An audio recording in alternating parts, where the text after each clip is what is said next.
Yes, people, Watford win. Arsenal have lost 4-2 to Watford behind closed doors today in an exhibition match at London Colney. Of course, the World Cup is going on right now. Unless you've been living under a rock, you've been watching that. But Arsenal did play today and give some of the players that did not go to the World Cup a chance to get some match fitness. It wasn't a surprise Arsenal played Watford. Our training grounds are literally right next door to each other.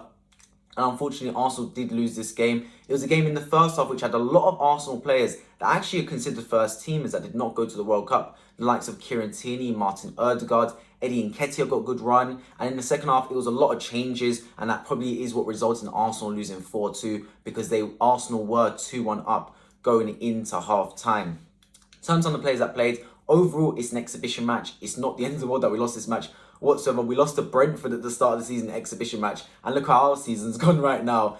But the main thing is some of these players got to run around. Of course, not going to the World Cup, this is something that we've never seen before. It's unforeseen, unprecedented times, a World Cup in the middle of the season. You're going literally a month without any football and then have to go right back into the flow of things. So players like Odegaard, like Nketiah, like Tierney, who are not used to not playing football very often, will then have to kick back into gear. This was just a nice run around for them to get their fitness levels, make sure it's maintained going into the new season, especially someone like Odegaard, who's one of our key players at attacking midfield. We definitely need him to be kicking come Boxing Day when Arsenal return against West Ham. Another player that really needs to get into gear is Eddie Nketiah.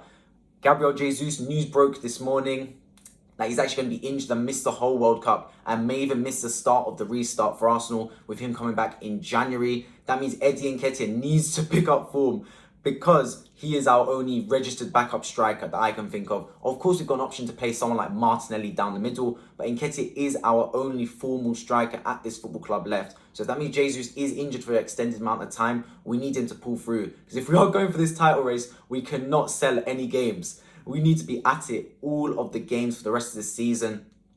And losing a key man, there needs to be that next man up mentality. So the fact that he's managed to get some game time as well, Eddie Nketiah, that's good. I'd like to see him get some more in the friendlies coming up against Lyon and Juventus, because that'll be some more time for him as a striker to hopefully get some goals and get his confidence up going into the Premier League season, because you'll never know when you'll need him, and it looks like we will need him at the restart. The other players as well, Tierney, Zinchenko, it's good for them to get some game time. Both of their nations did not make the World Cup. Those are two starting left backs. Of course, they rotate, either one. We need them on high fitness as well. Odegaard, I've already spoken about, needs to be on fitness. And in terms of the other players, we're going to have Partey coming back because his side, unfortunately, Ghana did not progress in the World Cup. So we expect him back fairly soon. In terms of Arsenal boys, though, a lot of them did well. Xhaka's through to the next round. Of course, the England boys, Sancar and Ramsdale through to the next round. Martinelli and Jesus are through to the next round.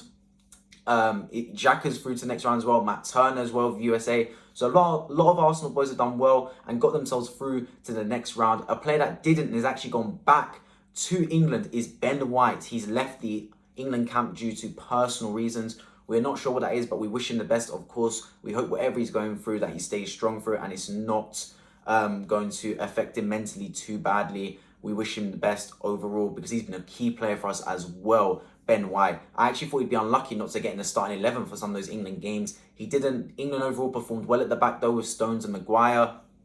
And of course Trippier running the right back. So he didn't manage to start anyway or play any minutes in the World Cup. In his first World Cup, that's really sad that he's had to leave early. But it is what it is. We wish him the best, of course. But in terms of the fixture now, we expect Arsenal to head over to Dubai for some warm weather training and also undertake some more friendlies over there against registered opposition like Lyon and Juventus as well. And hopefully a few more games Arsenal get under their belt as well, heading into the new restart season, not even the new season, the restart of the season on Boxing Day against West Ham United. As always, if you guys enjoyed this video and love to keep up to date with Arsenal news, match reactions, and all sorts of transfers as well, make sure you subscribe to iFootball down below on our road to 1,000 subscribers. We hope to see you all in our next video.